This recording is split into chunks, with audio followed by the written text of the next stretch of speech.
नमस्कार दोस्तों, मैं पायल अरोड़ा आपके ऑनलाइन प्लेटफॉर्म पर आपका स्वागत करती हूँ। जैसा कि कल हमने देखा था कि एसीसी की हम अपने सेकंड यूनिट कर रहे थे, चाइल्ड हेल्थ एंड केयर, उसके बारे में अपन डिस्कस कर रहे थे। तो कुछ डिजीज़ के बारे में हमने देखा था, चेचक, हैजा, इस तरह की डिजीज़ के बारे में देखा था। और मानसिक स्वास्थ्य के बारे में भी हमने इन चीज़ों के बारे में डिस्कस किया था कि किस तरह मानसिक रूप से हम स्वस्थ रह सकते हैं। इसी के अंतर्गत ये सारा अपन सिलेबस कर रहे हैं। अगर इससे रिलेटेड कोई भी आपको जानकारी चाहिए तो आपकी स्क्रीन पर एक नंबर शो हो रहा है, आप उसके ऊपर कॉल करके इंफॉर्मेशन ले सकते हैं। चैप्टर अपना चल रहा था second, child care and health. बच्चों की देखभाल किस तरह की जाए और उनके शारीरिक, मानसिक और सामाजिक स्वास्थ्य को किस तरह इम्प्रूव किया जाए, इस टॉपिक के बारे में अपन डिस्कस कर रहे थे। इसी टॉपिक को आगे कैरी ऑन करते हैं। तो कल हम शिशु मृत्यु दर, ये टॉपिक कंसल्ट कर रहे थे कि शिशु मृत्यु दर क्या है। मातृ मृत्यु दर हमने देख लिया था, शिशु मृत्यु दर के बारे में हम पढ़ रहे थे। तो उसी टॉपिक को आगे हम कैरी ऑन करते हैं।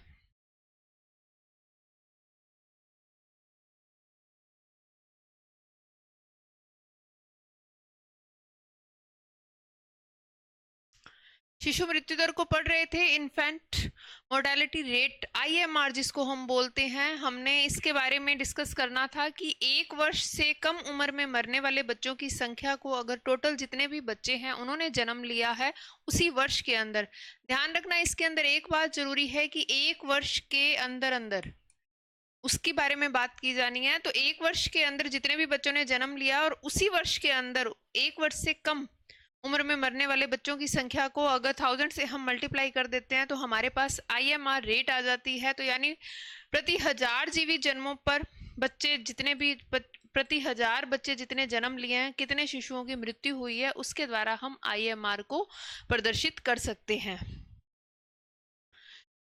कुछ कारण है किस कारण शिशु मृत्यु दर बढ़ती जा रही है, क्या रीजन रहते हैं कि शिशु मृत्यु दर है इतनी, तो उसके बारे में देखते हैं हम। जन्म से संबंधित कारण है, कुछ पैटर्नल रीजन रहते हैं, कॉजेज रहते हैं। पहला कि समय से पहले बच्चे का जन्म हो जाए। अगर 9 मंथ 9 डेज की पूरा प्रेगनेंसी पीरियड होता है, अगर उससे पहले बच्चे का जन्म हो रहा है तो कहीं ना कहीं प्रॉब्लम रह जाती है कि बच्चा पूरी तरह से डेवलप नहीं हो पाता और जिसके कारण उसकी मृत्यु हो जाती है। कुछ अगर मेडिकल फैसिलिटी हो तब उसे बचाया जा सकता है कि मशीनों के अंदर रखकर उसको वापस प्रॉपर नॉर्मल लेकर आया जा सकता है फेज के अंदर। लेकिन अगर फैसिलिटी प्रोवाइड ना हो और बच्चा समय से पहले जन्म ले ले तो उसका मृत्यु का एक ये भी कारण है। प्रसव के दौरान जटिलताएं, पहले भी बताया था कि जब हम मातृ मृत्यु दर पढ़ रहे थे तो उसके अंदर हमने इन्हीं जटिलताओं को पढ़ा था कि क्या क्या कॉम्प्लिकेशन आते हैं एक मदर की प्रेगनेंसी के अंदर। तो अगर उन प्रेगनेंसी के अंदर कॉम्प्लिकेशंस ज़्यादा हैं, कुछ जटिलताएं ज़्यादा हैं, जिसके कारण भी बच्चे की डेथ हो सकती है।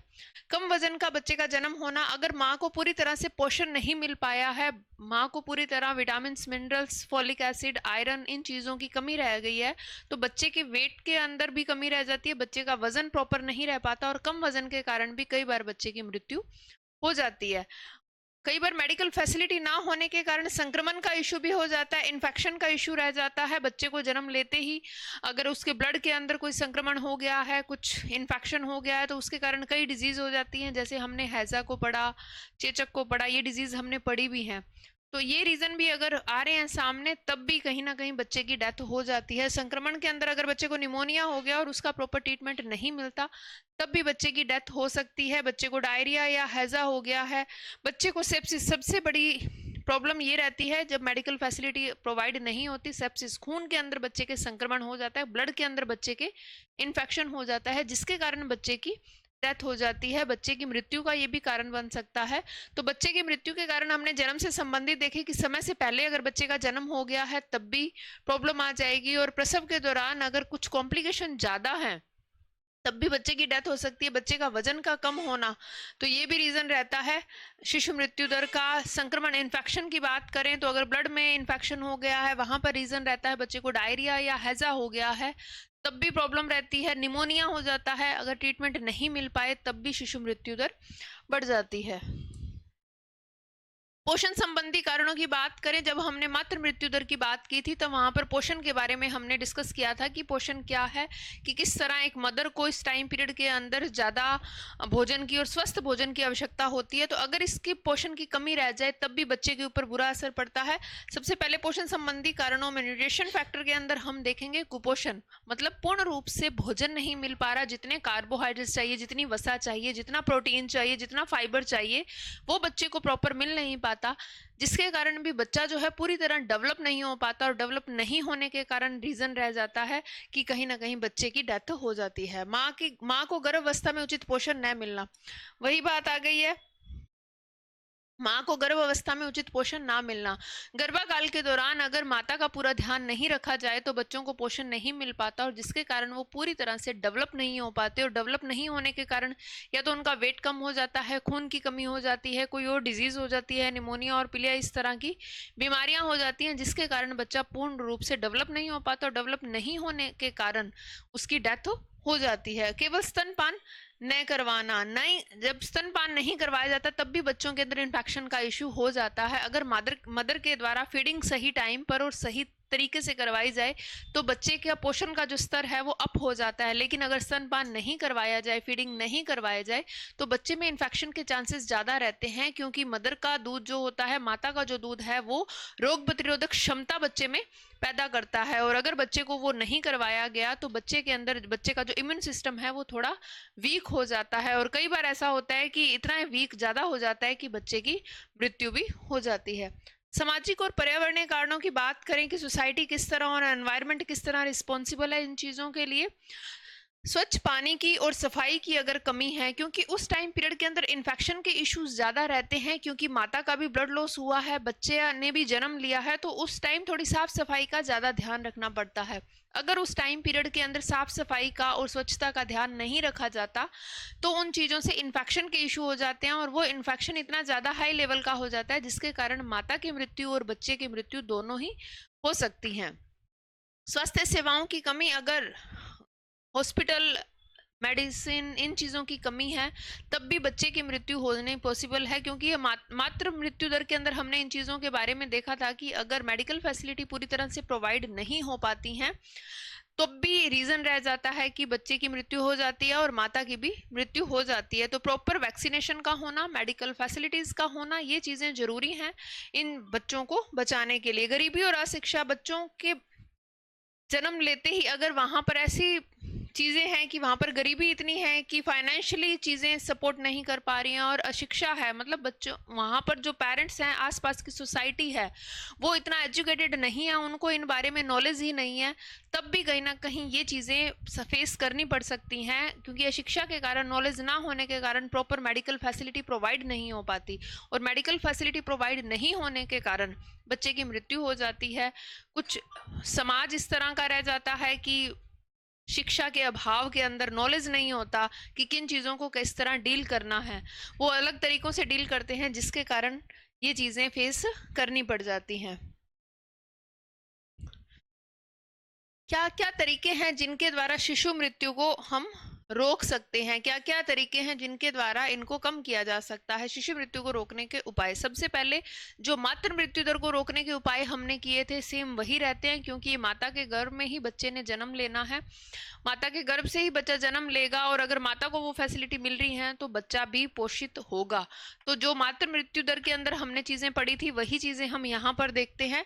तो गर्भवती महिलाओं की देखभाल किया जाए, सबसे पहले अगर गर्भवती महिलाओं की देखभाल की जा रही है तो भी बच्चे की देखभाल स्वतः ही हो जाएगी। गर्भवती महिलाओं को अगर पूर्णतः पोषण मिल रहा है तो वो बच्चे को स्वतः ही पोषण मिल जाएगा। संस्थानिक प्रसव करवाना जरूरी है। हॉस्पिटल के अंदर अगर डिलीवरी करवाई जाए तो कहीं ना कहीं फैसिलिटी अच्छी प्रोवाइड हो जाएंगी, और फैसिलिटी अच्छी प्रोवाइड होने के कारण माता और बच्चे दोनों को बचाया जा सकता है। और यही अगर घर में प्रसव करवा लिया जाए तो प्रॉपर मेडिकल फैसिलिटी नहीं मिलती, जिसकी वजह से इन्फेक्शन का इशू ज़्यादा रह जाता है, जिससे बच्चे की भी मृत्यु और माता की भी मृत्यु होने के चांसेस और ज़्यादा हो जाते हैं। तो हॉस्पिटल के अंदर अगर आसपास हॉस्पिटल है, मेडिकल सुविधाएं प्रोवाइड हो रही हैं, तो आवश्यक है कि वहीं पर उनका प्रसव करवाया जाए उन महिलाओं का, जिससे बच्चे को भी सुरक्षा मिल पाए और माता को भी सुरक्षा मिल पाए। जन्म के तुरंत बाद केवल स्तनपान करवाया जाए। जैसे ही बच्चे का जन्म हुआ है केवल मदर फीडिंग ही बच्चे को उचित पोषण दे सकती है। अगर जन्म के जस्ट बाद मदर फीडिंग नहीं करवाई गई, माँ का दूध नहीं पिलाया गया बच्चे को, तो बच्चे के अंदर रोग प्रतिरोधक क्षमता है वो कम हो जाती है, जिसके कारण बच्चा इन्फेक्शन की चपेट में जल्दी आ जाता है। बच्चे में रोग प्रतिरोधक क्षमता नहीं होगी तो बच्चा बीमारियों की चपेट में जल्दी आ जाएगा। तो जन्म होते ही बच्चे को पहला माँ का दूध पिलाया जाना चाहिए, उसके बाद ही अगर कोई और एक्स्ट्रा ऊपर चीज दी जा रही है, पहली बात तो देनी ही नहीं चाहिए, बच्चे को मदर फीडिंग के ऊपर ही रखना चाहिए, माँ के स्तनपान के ऊपर, उसी दूध के ऊपर बच्चे को रखना चाहिए। लेकिन अगर कुछ और ऊपर से दिया जा रहा है तो फर्स्ट फीडिंग माँ की बहुत जरूरी है, जो बालक के अंदर रोग प्रतिरोधक क्षमता को उत्पन्न करती है। शिशु का पूरा टीकाकरण करवाना भी आवश्यक है। बच्चे अशिक्षा के अभाव के अंदर क्या होता है कि जब शिक्षा नहीं होती, अशिक्षा आ जाती है ज्यादा, बच्चे के आसपास का जो वातावरण है, उसका परिवार है, समाज है, उन चीजों का उनको नॉलेज नहीं है, तो प्रॉब्लम ये रहती है कि वहां पर टीकाकरण नहीं करवाया जाता। टीकाकरण नहीं करवाने, साल भर ये टीकाकरण चलता है, 5 साल तक के बच्चों को टीकाकरण टर्न बाय टर्न लगाया जाता है कि अलग अलग वैक्सीनेशन दी जाती है, कभी बाय ड्रॉप, कभी बाय इंजेक्शन, इस तरह ये दी जाती है। तो अगर ये वैक्सीनेशन टाइम टू टाइम नहीं हो तो बच्चे के अंदर बीमारियां आने का खतरा बढ़ जाता है, बच्चे में ज्यादा बीमारियां उसकी अपनी चपेट में ले लेती हैं, जिसके कारण भी मृत्यु होने के चांसेस ज्यादा रहते हैं। संक्रमण से बचाव, जब बच्चे का जन्म हो रहा है तो बहुत ही वो नाजुक और बहुत ज्यादा कॉम्प्लिकेटेड सी कंडीशन के अंदर होता है बच्चा, तो उस टाइम संक्रमण का सबसे ज्यादा चांसेस रहते हैं, इन्फेक्शन के सबसे ज्यादा चांसेस रहते हैं। तब चाहिए कि साफ सफाई का ध्यान रखा जाए, स्वच्छता का ध्यान रखा जाए। अगर बच्चे को उठाया जा रहा है तो हाथ धोकर उसके पास आया जाए, मास्क लगाकर उसके पास आया जाए, ताकि इन्फेक्शन का कोई इश्यू ना रहे। अगर किसी पर्सन को और कोई डिजीज है और बच्चा उसमें रोग प्रतिरोधक क्षमता अभी कम है तो बच्चा उस इन्फेक्शन की चपेट में बहुत जल्दी आ जाएगा। तो चाहिए कि ऐसी अवस्था के अंदर ये पॉसिबिलिटी करनी चाहिए कि हाथ धोकर, फेस पर मास्क लगाकर और साफ सफाई का पूरा ध्यान रखा जाए। समय पर डॉक्टर को दिखाना जरूरी है। जैसे हमने पूरा पढ़ा कि हॉस्पिटल में डिलीवरी करवानी जरूरी है, उसी प्रकार समय पर अगर डॉक्टर को टाइम पर जांच करवा दी जाए, बच्चे की भी, मैंने कहा ना, वैक्सीनेशन होना जरूरी है। 5 साल तक बच्चे की वैक्सीनेशन होती है, टाइम टू टाइम जो टाइम पीरियड है उसके ऊपर अगर वैक्सीनेशन करवाई जाए, बच्चे का पूरा चेकअप करवा लिया जाए, तो बच्चे की मृत्यु दर को घटाया जा सकता है। और माँ और परिवार को स्वास्थ्य शिक्षा देना, मदर को भी, क्योंकि मातृ मृत्यु दर और शिशु मृत्यु दर दोनों एक दूसरे से रिलेट करती हैं। अगर उन्हें पूरी शिक्षा दी जाए, स्वास्थ्य से संबंधित जितनी भी एजुकेशन है उसके बारे में उन्हें बताया जाए, उनको अवेयर किया जाए इसके बारे में, तब पॉसिबिलिटी है कि मातृ मृत्यु दर को भी घटाया जा सकता है और शिशु मृत्यु दर को भी घटाया जा सकता है। निष्कर्ष रूप में हम कह सकते हैं कि शिशु मृत्यु दर रोकने के लिए जरूरी है कि माँ और बच्चे की सही देखभाल हो, उसे स्तनपान करवाया जाए, बच्चे को टीकाकरण करवाया जाए और स्वच्छता का स्पेशली ध्यान रखा जाए। अगर इन चीजों को ध्यान में रखा जाता है तो शिशु मृत्यु दर और मातृ मृत्यु दर दोनों को हम लेस के अंदर ले जा सकते हैं। उनके जो आंकड़े हैं उनको हम घटा सकते हैं। करंटली बहुत ज्यादा रेट रह रही है, भारत की भी बात करें तो करंटली बहुत ज्यादा रेट रहती है शिशु मृत्यु दर और मातृ मृत्यु दर। मेन रीजन रहता है अशिक्षा, फिर रीजन रहता है हॉस्पिटल की फैसिलिटी प्रोवाइड नहीं होना, ग्रामीण एरिया के अंदर लोगों को नॉलेज नहीं होना, और सबसे बड़ा रीजन रहता है कि मदर के द्वारा फीडिंग नहीं करवाना बच्चों को। तो ये भी रीजन रहता है जिसकी वजह से शिशु मृत्यु दर बढ़ जाती है। मदर फीडिंग कहीं ना कहीं इन्फेक्शन को क्लियर करने का काम करती है। शिशु मृत्यु दर जितनी कम होगी उस समाज का स्वास्थ्य और विकास उतना ही बेहतर होगा। अब शिशु मृत्यु दर कम किस तरह होगी? जब समाज के अंदर मेडिकल जो फैसिलिटी है वो प्रोवाइड ज्यादा होगी, तो कहीं ना कहीं ये रीजन रहेगा कि समाज का विकास होगा, समाज स्वस्थ रहेगा। तो समाज को स्वस्थ रखने, समाज के विकास करने के अंदर सबसे बड़ी चीज रहती है उन चीजों के प्रति अवेयर रहना, मेडिकल फैसिलिटी प्रोवाइड करवाना। जब ये चीजें प्रोवाइड हो जाएंगी तो शिशु मृत्यु दर भी कम हो जाएगी और मातृ मृत्यु दर भी कम हो जाएगी। इनका कुछ डिटेल में हम डाटा देख लेते हैं। भारत के अंदर शिशु मृत्यु दर के हम आंकड़ों को देख लेते हैं कि भारत के अंदर ये IMR वर्तमान स्थिति में जानना निहायत जरूरी है, क्योंकि यह देश के स्वास्थ्य सेवाओं और विकास का एक अहम संकेतक है। स्पेशल सिंबल है किन चीजों का कि अगर शिशु मृत्यु दर और मातृ मृत्यु दर कम है तो इसका मतलब है कि उस देश के अंदर मेडिकल फैसिलिटी अच्छी है, उस देश का डेवलपमेंट अच्छा है, उस देश का विकास ग्रो कर रहा है, वहां पर डेवलपमेंट ग्रो कर रहा है। तो इन चीजों को अगर फैसिलिटी प्रोवाइड हो रही है तो वह देश विकसित स्थितियों में आ जाएगा। भारत की बात करें तो 2024 की अनुमानित दर देखें तो मैक्रो ट्रेंड के अनुसार हम देख सकते हैं कि 2024 में भारत की शिशु मृत्यु दर लगभग 25.799 प्रति हजार जीवित जन्म पर थी। मतलब 1000 बच्चों का जन्म हो रहा है तो वहां पर 25 बच्चे हैं उनकी डेथ हो चुकी है, मतलब 25 से 26 बच्चे हैं जो जिनकी डेथ हो चुकी है। और यही 2024 से 2023 में आए तो 26 थी यहाँ पर, तो अपने मान सकते हैं कि 3.08 की जो गिरावट आ गई है, मतलब कुछ मेडिकल फैसिलिटी प्रोवाइड हो गई हैं भारत के अंदर। एक साल के अंदर अगर 3% तक आ सकती है, तो जैसे जैसे टाइम पीरियड अगर आगे बढ़ेगा तो मेडिकल फैसिलिटी प्रोवाइड होने की वजह से हम शिशु मृत्यु दर और मातृ मृत्यु दर दोनों को घटा सकते हैं। इसी डेटा के अनुसार 2023 में यह दर करीब 26.62 रही और 2022 के अंदर 27.70 से भी 70 से कम है। तो जैसे जैसे टाइम पीरियड बढ़ रहा है वैसे वैसे मेडिकल फैसिलिटी प्रोवाइड हो रही हैं और लोग इन चीज़ों के प्रति जागरूक हो रहे हैं। आप ईसीसी के अंदर इस सब्जेक्ट को किस लिए लगाया गया है, ये यूनिट क्यों लगाई गई है, क्योंकि आप इन चीज़ों के प्रति अवेयर रहें, और अवेयर रहेंगे तो शिक्षा, जागरूकता, ये दो ही ऐसे फैक्टर हैं जिनके द्वारा इनको रेट को कम किया जा सकता है।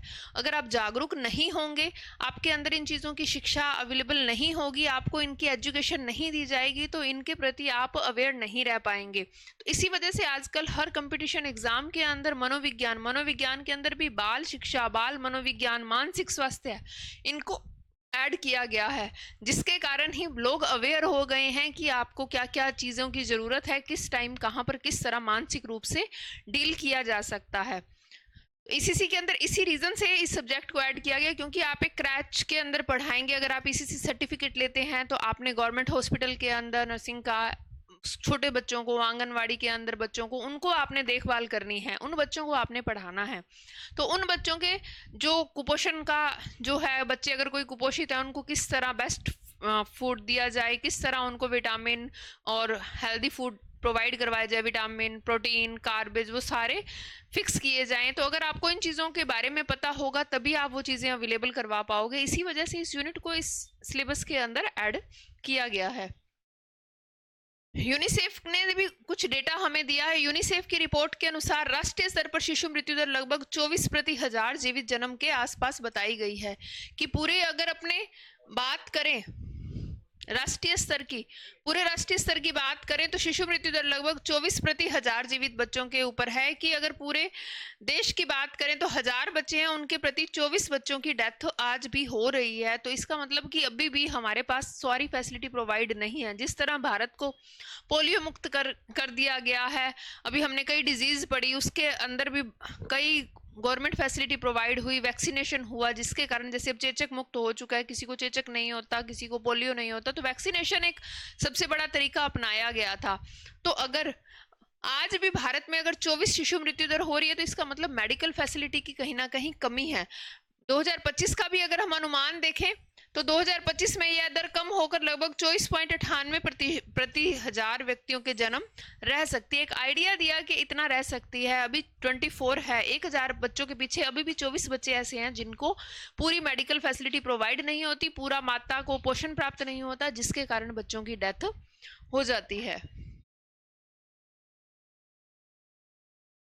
कुछ आंकड़े यहाँ पर प्रस्तुत किए गए हैं 2021-2025 तक लेकर, जिनको पीछे आपको डिटेल में पढ़ाया। 2021 की बात करें तो ये रेट IMR रेट थी 28.8, 2022 में ये 27.7 होगी, 2023 में आकर ये 26 हो गई और 2024 के अंदर यह 25 हो गई और 2025 के अंदर यह अनुमान लगाया गया है कि ये 25% रहेगी। यूनिसेफ के अभी करंटली अध्ययन के अनुसार अपने बात करें तो ये 24% हमें बताई गई है कि पर हजार के पीछे 24 बच्चों की डेथ हो रही है। इसका मतलब अभी भी हमें इसके ऊपर वर्क करने की नीड है। अगर हम वर्क करेंगे, अवेयर रहेंगे, इस एजुकेशन को देखेंगे तो हमें अभी भी इन चीज़ों की नीड है और हम इस चीज़ों के प्रति अवेयर रह के इस 24 के आंकड़े को भी कम और कर सकते हैं।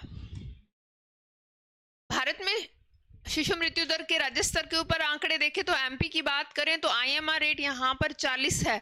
मतलब एमपी प्रॉपर की बात करें तो 1000 बच्चों के पीछे 40 बच्चे हैं उनकी अभी भी डेथ हो रही है। भारत के अंदर 1971 में 129 थी ये संख्या। 1971 की बात करें तो 129 थी उस टाइम।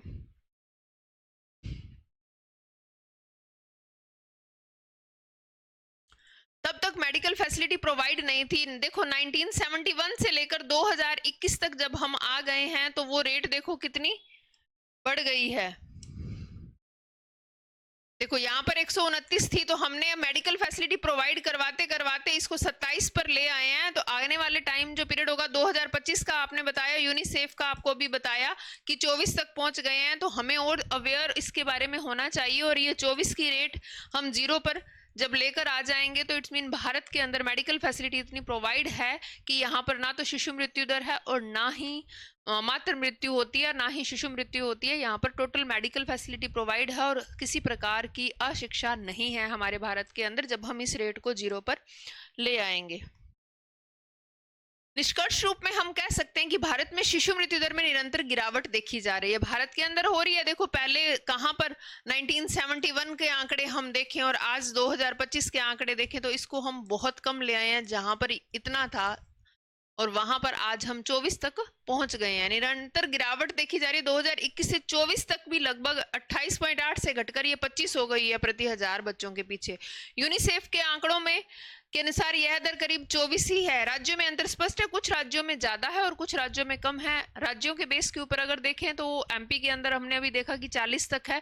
तो वहां पर राज्यों के बेस के ऊपर अगर अलग अलग डिवाइड कर लें तो जिन राज्यों के अंदर ये रेट ज्यादा है वहां पर ज्यादा मेडिकल फैसिलिटी प्रोवाइड करवा के हम इन चीजों से उनको बाहर निकाल सकते हैं। शिशु मृत्यु दर में गिरावट के कारण क्या है? संस्थानिक प्रसव, हॉस्पिटल डिलीवरी का बढ़ना। अब मेडिकल फैसिलिटी इतनी प्रोवाइड करवा दी गई है कि जिसके कारण क्या हो रहा है कि ये जो दर है ये कम हो गई है। आज जो पहले 129 थी आज रहकर 24 तक हम ले आए हैं। तो क्या रीजन था? सबसे पहले तो हॉस्पिटल के अंदर जो डिलीवरी है वो बढ़ गई हैं, लोग अवेयर हो गए हैं और हॉस्पिटल के अंदर जाकर ही बच्चों की जो डिलीवरी होती है मदर को ले जाते हैं और मेडिकल फैसिलिटी प्रोवाइड करवाई जाती है। दूसरी बात करें टीकाकरण, लोगों के अंदर अवेयर हो गए हैं लोग, उनके अंदर शिक्षा आ गई है कि बच्चों को खसरा, टीबी, डिप्थीरिया, पोलियो ये वैक्सीनेशन सारी करवाने लग गए हैं। जिसके कारण क्या हो रहा है कि बच्चों के अंदर बीमारियां नहीं आ रही हैं, बच्चों का जो इम्यून सिस्टम है वो स्ट्रोंग हो गया है, जिसके कारण भी ये बीमारियों से मुक्त हो गए हैं और ये जो रेट है ये धीरे धीरे कम होती जा रही है।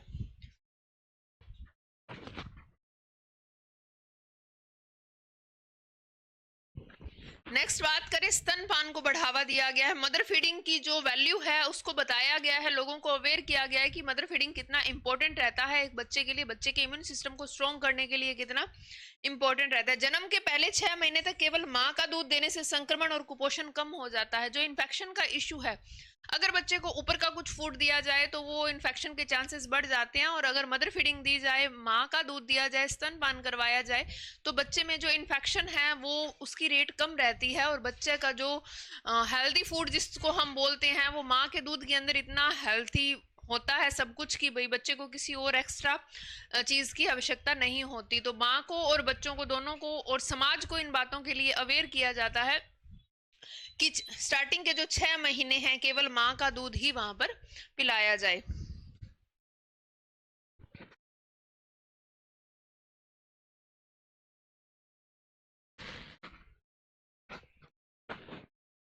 अभी करंटली कई कार्यक्रम भी चलाए जा रहे हैं, जिसके अंदर एक पोषण कार्यक्रम की बात करते हैं हम। आंगनवाड़ी के अंदर पोषण अभियान चलाया जा रहा है। गर्भवती महिलाओं के लिए आयरन और फोलिक एसिड जैसी योजनाएं चलाई जा रही हैं।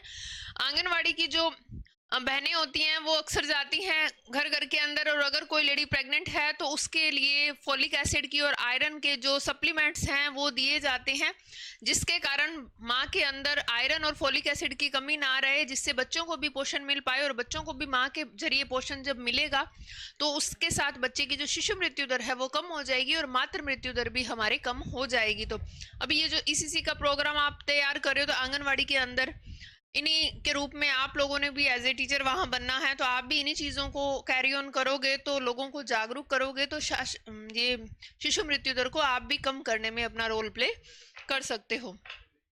स्वच्छ भारत मिशन और साफ पानी, स्वच्छता और पेयजल की उपलब्धता से डायरिया और संक्रमण कम हो गए हैं, ऐसी बीमारियां कम हो गई हैं, जिसके कारण क्या हुआ है कि शिशु मृत्यु दर भी कम हो गई है और मातृ मृत्यु दर की रेट भी काफी कम हो गई है। सरकारी योजनाएं चलाई गई हैं आज गवर्नमेंट के द्वारा, समय समय पर सरकारी योजनाएं चलाई जाती हैं, जिसके अंदर हम देख सकते हैं जननी सुरक्षा योजना, जननी शिशु सुरक्षा कार्यक्रम, प्रधानमंत्री मातृ वंदना योजना, कई प्रोग्राम ऐसे चलाए गए हैं जिनके द्वारा माओं की सुरक्षा का दायित्व सरकार के द्वारा लिया जाता है। प्रॉपर एम्बुलेंस की फैसिलिटी प्रोवाइड करवाई जाती है, उन्हीं गांव के अंदर आंगनवाड़ी केंद्रों के अंदर मेडिकल फैसिलिटी प्रोवाइड करवाई जाती है, कई सप्लीमेंट्स दिए जाते हैं, माता के पोषण के लिए भी फूड दिया जाता है। तो गवर्नमेंट के द्वारा टाइम टाइम पर अलग अलग योजनाएं चलाई जा रही हैं, जिसके द्वारा मातृ मृत्यु दर और शिशु मृत्यु दर दोनों ही कम हो गई हैं। और सारी फैसिलिटी प्रोवाइड होने के कारण ना तो माता को इन्फेक्शन का इश्यू रहता है, ना ही बच्चे का, जिसके कारण मृत्यु के चांसेस भी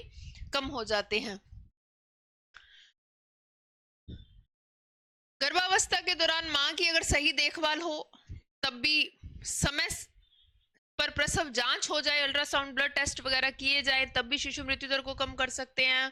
हर नवजात के जन्म के बाद स्तनपान जल्द से जल्द शुरू करवाया जाए, तब भी बच्चों के अंदर इन्फेक्शन का इश्यू कम हो सकता है और मृत्यु दर को हम घटा सकते हैं। पूरा टीकाकरण करवाया जाए, तब भी हम इन चीजों को रोक सकते हैं। स्वच्छ पानी, हाथ धोने की आदत को अगर अपना दिया जाए, तब भी शिशु मृत्यु दर को कम किया जा सकता है। और समय पर बीमार बच्चा, अगर बच्चे को थोड़ी बहुत कोई इशू हो गया है, इन्फेक्शन का, पीलिया, निमोनिया, इस तरह की डायरिया, छोटी मोटी बीमारी अगर हो गई है और स्टार्टिंग स्टेज है, तब भी बच्चे को डायरेक्ट हॉस्पिटल में ले जाना चाहिए और डॉक्टर की सलाह से बच्चे का ट्रीटमेंट करवाना चाहिए। ये कुछ उपाय हैं जिसके द्वारा हम शिशु मृत्यु दर को कम कर सकते हैं। जैसे माँ की अगर प्रॉपर देखभाल की जाए, माँ की अगर प्रॉपर देखभाल की जाएगी तो बच्चा स्वस्थ रहेगा।